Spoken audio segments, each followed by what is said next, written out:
Tidak saja cabai yang mengalami kenaikan di musim hujan seperti saat ini, namun harga kebutuhan pokok seperti beras pun ikut melonjak tajam.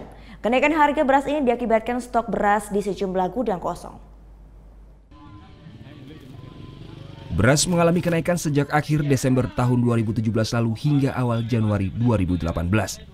Sejumlah pedagang beras keluhkan mahalnya harga beras yang mencapai Rp280.000 per 25 kg. Sedangkan kalau di hari biasa harga beras hanya berada di kisaran Rp240.000. Mulai dari beras premium, beras lokal, hingga beras yang dipasok dari Jawa, rata-rata mengalami kenaikan setiap kilogramnya Rp2.000. Diduga mahalnya harga beras ini akibat telah berakhirnya musim panen di tahun 2017 silam. Sementara pasokan beras yang biasanya dari Jawa dipastikan kosong oleh para pedagang. Sehingga beras yang dijual pedagang ini merupakan stok gabah para pemilik pengolahan beras, namun kualitasnya pun kurang baik. Sebelum tahun baru tuh udah mulai naik, udah mulai merangkak. Kira-kira apa penyebabnya, Bu?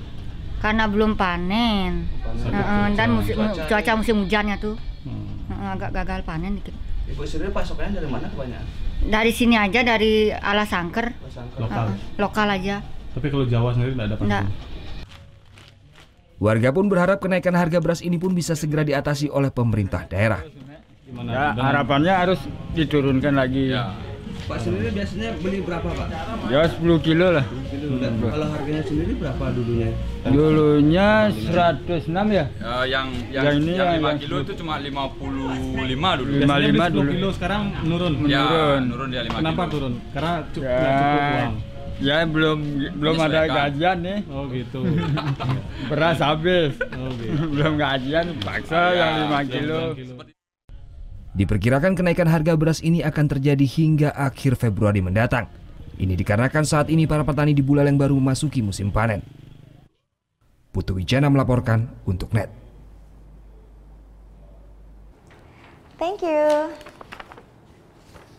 Udah selesai nonton beritanya?